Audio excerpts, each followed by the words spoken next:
Miguel and Miriam have had a wake-up call and needed to boost their finances. Miguel took on a second job so he could chip in and help pay the bills. Yeah, I now work afternoons at this cafe. It's hard, and it means I have little free time. Eventually we need a better plan, but for the moment I have to keep my chin up. Don't tell Miriam, but I'm beginning to get cold feet about living and working in London.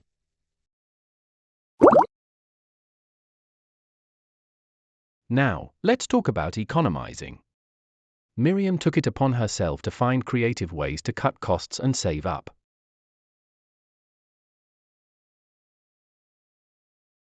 We realized we needed to save up, and one way to do that was by cooking more at home. Eating out was costing us an arm and a leg, and we decided to use the takeaway shop fewer times a week and instead cook together. I do most of the cooking at home, as Miguel is out working all the time. It's not only saving us money but also bringing us closer as a couple. I do most of the cooking at home, as Miguel is out working all the time. It's not only saving us money but also bringing us closer as a couple. But Miguel and Miriam didn't stop there. They brainstormed other ways to bring in extra cash. Let's see what they came up with. We thought about different ways to get by, and one idea that came up was starting a small online business. Miriam is great at crafting, so we decided to cough up a bit of our savings to invest in materials, and create handmade products to sell. I could see Miguel was working extra hours, so it was only fair that I lent him a hand. I just hope I can earn enough to contribute. Later this week I'm meeting a friend who's great at selling things online. I will pick her brain as to the best way to sell online. Of course, part of their journey involved cutting out unnecessary expenses. Miguel and Miriam evaluated their spending habits and identified areas where they could save. We had to take a hard look at our bills and see where we could cut costs. We realized there were subscriptions we weren't using, so we decided to cancel them.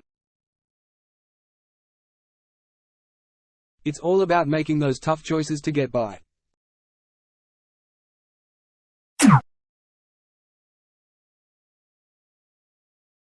At one point they considered investing in a bicycle, to save on bus and tube fares. However, they decided against buying a bicycle to travel to work. The streets of London are dangerous for cyclists, and they would need to fork out a lot of money for a good bicycle. Miriam also felt they were swimming against the tide. Whatever they did, it was almost impossible to get by financially in London. I'm trying my best to pull my weight.